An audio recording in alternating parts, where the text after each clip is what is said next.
ஏய், முருங்கைக்கீரை குழம்பு வைப்போன்னு பார்த்தேன். பாரு, நல்லா தளதளன்னு கொதிக்குதுடா. இது பார்த்தீங்கன்னா அரிசி கழுவோம்ல, அந்த தண்ணி ஊற்றி தான் நம்ம இப்போ குழம்பு வைக்க போகிறோம்.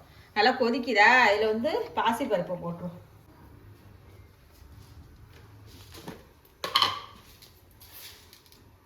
எப்பயுமே கீரை குழம்புக்கு வந்து ரொம்ப தடலாம் வைக்கக்கூடாது. சும்மா ஒரு 3 ஸ்பூன், இதால் ஒரு 3 ஸ்பூன் போட்டால் போதும்.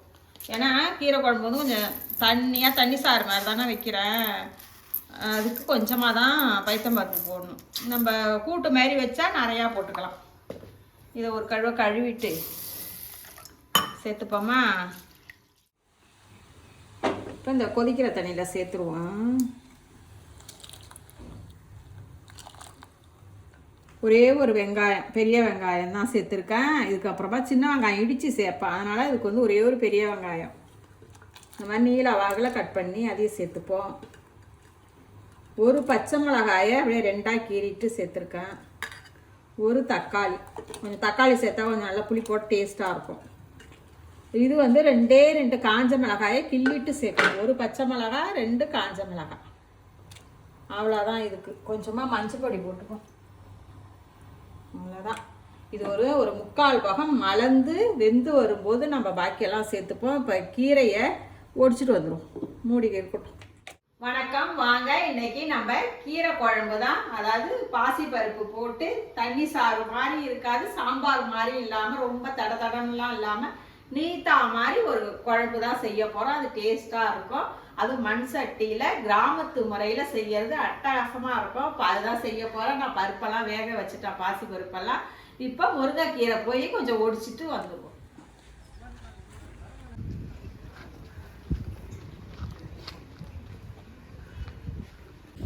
குளிராக இருக்குடா. இது அப்படியே ஒடிச்சு விட்டா அப்படியே பக்க கலையாக கிளம்பும்ல, நீட்டாக போகுது. அதுதான் இது அப்படியே ஒடிச்சு போகிறோம். நல்லா நீட்டாக இருக்குது பாரு. 2 கொத்து இருந்தாவே சாம்பார் வச்சிடலாம். இதோட அப்படியே ஒடிச்சு விட்றவா. எப்பயுமே முருங்கை கிளையை வந்து நுனியை ஒடிச்சிட்டோம்னா நல்லா பக்க கிளை விட்டு துளுக்கும். போகிறோம்ல, ஒடிச்சாச்சு முருங்கைக்கீரை. இதை இப்போ என்ன செய்ய, நல்லா துளுராக இருக்குது பாருங்கள். இதை மாதிரி துளுராக இருந்தால் தான் குழம்புக்கு நல்லா இருக்கும். இந்த மாதிரி துளுராக இருக்கணும். இதெல்லாம் பழுப்பை எடுத்துட்டு ஒரு அப்படியே அலசிட்டு அப்படியே உருவி காமிக்கிறேன். நல்லா பாசி பருப்பு நல்லா மலர்ந்து வெந்துக்கிட்டு இருக்கு பாருங்க. பார்த்தாலே தெரியும் உங்களுக்கு. ரொம்ப இருங்க காட்டுறேன். ரொம்பவும் குழைவா இல்லை பாருங்க. அப்படியே இப்படி மசிது பாருங்க. இது நம்ம வந்து கடைஞ்செல்லாம் விடக்கூடாது, அப்படியே தான் இருக்கணும். இப்போ இதில் வந்து குழம்பு மிளகாத்தூள் உங்களுக்கு வந்து காரம் இதுக்கு வந்து கம்மியாக தான் சேர்க்கணும். நான் இது வந்து சின்ன ஸ்பூனுங்கிறதுனால ஒரு ஸ்பூனும் ஒரு 1/4 ஸ்பூனும் சேர்த்துருக்கேன். உப்பு, எப்பயுமே உப்பு வந்து நீங்கள் குழம்புக்கு வந்து கல் உப்பு சேருங்க. அதுதான் நல்லாவும் இருக்கும், டேஸ்ட்டாகவும் இருக்கும். அதாவது உப்பு கரிக்காமல் இருக்கும் கல் உப்பு. நம்ம பொரியலுக்கு வேணும்னா சால்ட்டு சேர்த்துக்கலாம். இது அப்படியே ஒரு கொதி வரட்டும். இப்போ இந்த பக்கம் கீரை தண்ணி சாருக்கு ரெடியாக கொதிச்சிட்டு இருக்கு. இந்த பக்கம் நம்ம தாளிப்புக்கு எண்ணெய் ஊற்றி ஹீட் பண்ணியாச்சு. தாளிப்புக்கு வந்து நம்ம வந்து பெருசாக எதுவும் சேர்க்க போகிறது இல்லை. சும்மா கடுகு, உளுத்தம் பருப்பு, அவ்வளோதான் இருக்குது, வேறு எதுவும் கிடையாது. கொஞ்சம் கடுகு, உளுத்தம் பருப்பு, ஒரே ஒரு காஞ்ச மிளகாய்.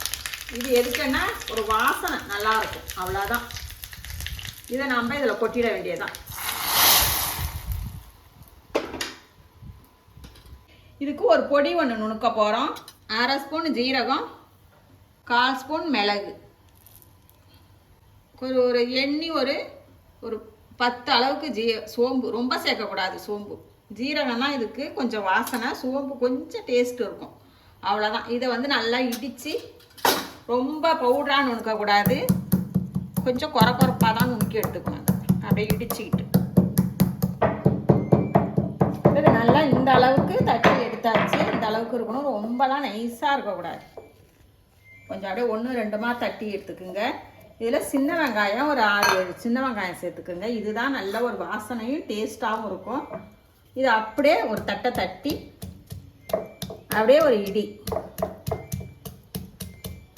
இந்த ஜீரகத்தோடு அந்த வெங்காயம் இடிக்கும் போது சேர்ந்து வர்ற வாசனை தான் அந்த கீரை குழம்பு தண்ணி சாறுன்னு சொல்லுவோம் பாருங்க, அந்த மணமாக இருக்கும். அந்த வாசனை இதில் தான் கிடைக்கும். நம்ம தேங்காய்லாம் அரைச்சி விடுவோம், அதிலலாம் இந்த வாசனை வராது. இதுதான் இப்படி தட்டி சேர்க்கறது தான் நல்ல ஒரு வாசனை. இது வந்து அப்படியே இருக்கட்டும். நம்ம கீரையை இப்போ குழம்புல ஃபஸ்ட்டு சேர்த்துப்போம்.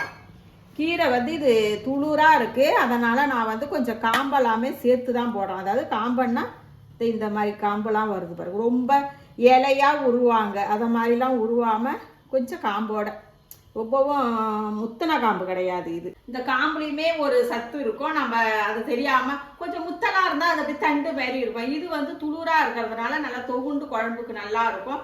துளுராக இருந்ததுன்னா இந்த மாதிரி சேர்த்துக்குங்க, அப்படி இது மாதிரி சேர்த்துக்குங்க. ரொம்ப ஒரு இலையாலாம் உருவாதீங்க. அதை சேர்த்துருவோம். கீரையை சேர்த்துட்டு மூடி போடக்கூடாது, கலர் மாறிடும். இப்போ இந்த பக்கம் தட்டி வச்சதை இதில் சேர்த்துடணும். இப்போ இதில் சேர்த்துடணும் அப்படியே. அதுவே உள்ளே இழுத்துக்கிட்டுது, அந்த மிளகு ஜீரகத்தை கீரையே இழுத்துக்கிட்டு உள்ள. அவ்வளோதான். இது லைட்டாக ஒரு கொதி. நல்ல கம்மன்னு வாசனையாக இருக்குது. இப்போ இந்த அளவுக்கு ஒரு கொதி வந்ததான் அடுப்பை ஆஃப் பண்ணிவிடுங்க. அவ்வளோதான். நல்லா கிராமத்து முறையில் மணமாக இருக்குது பாருங்கள் இந்த கீரை குழம்பு. கீரை குழம்புனா கீரை தண்ணி சாறு. சில பேர் பருப்பே போடாமல் மிளகாய் கிள்ளி போட்டு கழனி தண்ணியில் தண்ணி சாறு வைப்பாங்க. கொஞ்சம் பாசிப்பருப்பு போட்டால் கொஞ்சம் வாசனை இருக்கும், நல்லா டேஸ்ட்டாகவும் இருக்கும் சாப்பிட்றதுக்கு. ஆனால் பாருங்க பருப்பெல்லாம் அப்படியே மலர்ந்தது தெரியுது பாருங்கள், ரொம்ப குழைவாலாம் இல்லை பாருங்கள், அப்படியே மலர்ந்து இருக்கு பாருங்கள், அது மாதிரி தெரியணும்.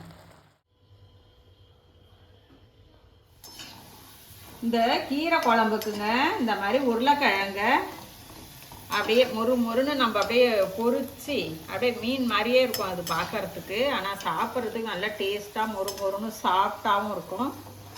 பொரிச்சிருக்க பாருங்கள், நல்லா கலக்கலன்னு சத்தம் கேட்குது பாருங்கள். இதுக்கு தொட்டு சாப்பிட சூப்பராக இருக்கும். இது வீடியோ நான் வந்து எடுத்திருக்கேன், ஆனால் ஷார்ட்டில் தான் இன்றைக்கி போட போகிறேன், பாருங்கள் அதையும் போய். இப்போ கீரை குழம்பு ரெடி ஆயிடுச்சு. நல்லா சுட சுட சாதத்தோடு வச்சு எல்லாம் இதுக்கு வந்து ஒரு உருளைக்கிழங்கு வறுவல் சூப்பராக இருக்கும் சாப்பிட்றதுக்கு. இது மாதிரி நீங்களும் உங்கள் வீட்டில் கிராமத்து முறையில் மண் சட்டியில் ஒரு டைம் செஞ்சு பாருங்கள். செஞ்சு பார்த்து சாப்பிட்டுவிட்டு கமெண்டில் எப்படி இருக்குன்னு சொல்லுங்கள். வாங்க, ரசித்து சமைங்க, ருசித்து சாப்பிடுங்க. தேங்க்யூ.